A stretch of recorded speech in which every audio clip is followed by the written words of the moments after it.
કે ગુજરાતના લોકોની ખુમારી કેવી છે અને આજે પણ લડે છે બધા.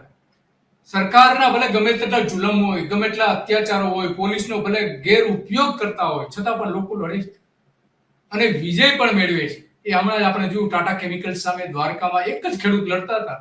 એને ભલે 2011 થી લડતા હતા, પણ છેલ્લે એમને 15 વર્ષ પછી વિજય મેળવ્યો છે.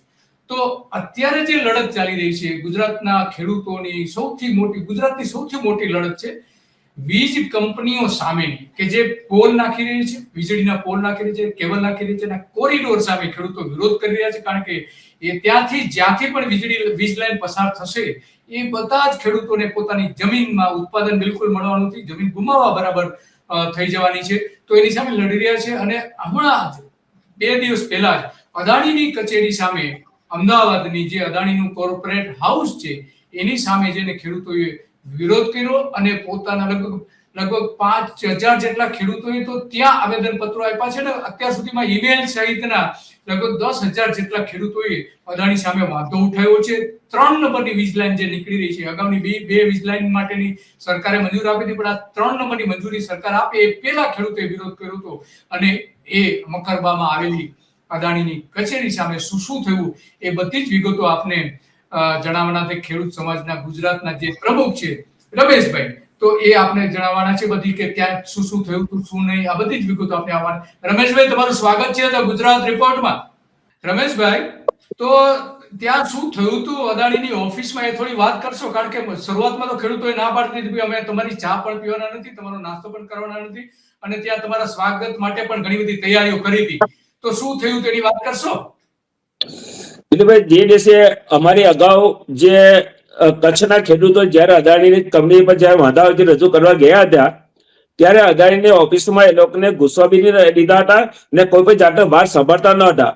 પરંતુ જયારે કિસાન સંઘર્ષ સમિતિના નેજા હેઠળ અને ખેડૂત સમાજના નેજા હેઠળ આખા ગુજરાતમાંથી જ્યાં ખેડૂતો જયારે અદાણીની ઓફિસે ગયા, તો અદાણી ત્યારે અમારું જયારે સ્વાગત કરતો હોય, જયારે માનવતાની વાતો કરતો હતો, અમને એના સંસ્કારની વાતો કરતો હતો કે ભાઈ અમારા સંસ્કાર છે મહેમાનોનું સ્વાગત કરવું, એને પાણી પાવો, ચા નાસ્તો કરાવો, એવી સંસ્કારની વાતો કરતો હતો. એટલે અમે એમ કે ભાઈ ખેડૂતોને સંસ્કારને આપવાની તમે શીખવા આપવાની જરૂર નથી, પરંતુ ખેડૂતો મક્કમપણે ના પાડી દીધી કે અમારે તમારે પાણી બી નથી પીવું, ચા પણ નથી પીવું. આવી બધી ચર્ચા ત્યાં થવા લાગી. એવી ચર્ચા થઈ. તો જે અદાણીની જે ઓફિસ છે એની સામે ખેડૂતોએ જે દેખાવ કર્યો એના એક દ્રશ્ય આપણે જોઈ લઈએ.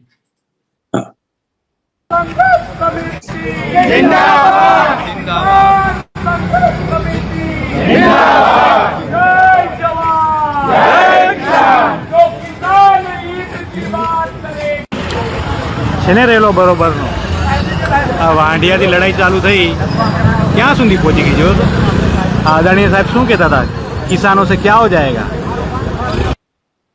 તો આ જે વિરોધ બધો થયો ત્યાં, એમાં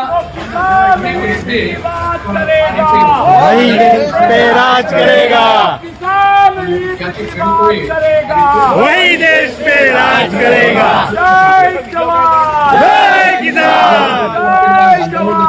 जय किसान. અને ઘણું બધું પછી તો થયું ત્યાં.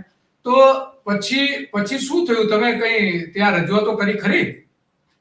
હા, અમે એના જે ડાયરેક્ટર છે અતુલ કુમાર સિંહ, એને અમે નીચે બોલાવ્યા, અમને વાતો કરી કે ભાઈ અમારી જે આખા ગુજરાતના ખેડૂતોના પ્રતિનિધિ તરીકે દરેક તાલુકામાંથી એક બબ્બે ખેડૂતો આવ્યા છે ને અમારી જે રજૂઆતો છે અમને વાત કરી કે ભાઈ આ જે ટાવર લાઈન છે એને અમે તમને લેખિતમાં બધી રજૂઆતો કરી.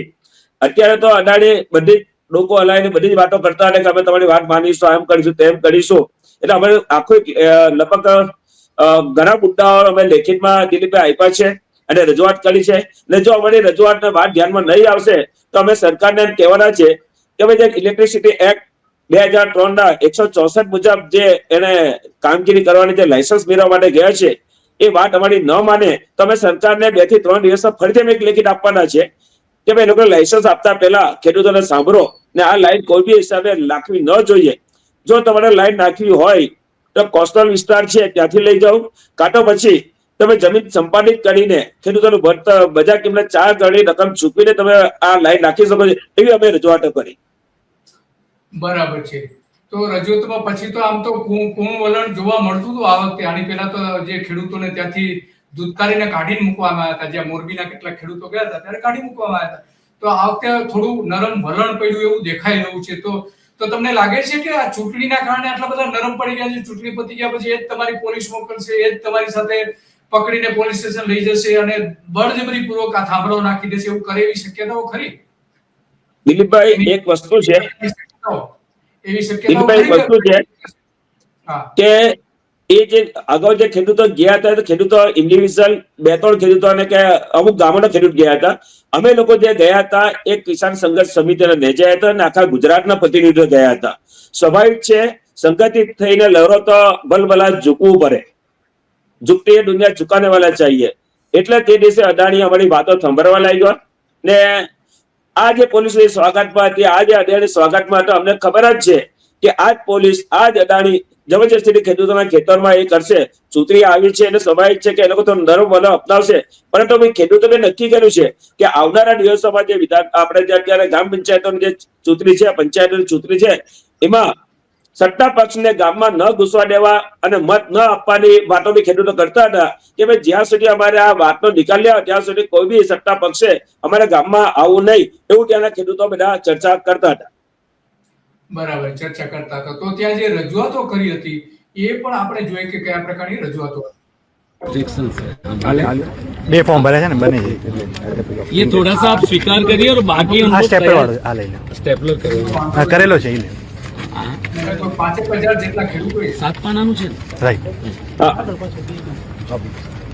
ये हम लोग आपको सबमिट करें. इसके साथ मेरे ख्याल से अभी 3-4 हजार और होंगे. बिल्कुल वो आप कोई लोग- डॉक्यूमेंटेशन है भी भारत सरकार के गवर्नमेंट के नियम के હા એટલે એકમાં રિસીવ લઈ લઈશું બધામાં. હા हाँ बड्डी हमने हाथे हैंड टू हैंड हाँ, आप अब हाथे ही आप अब-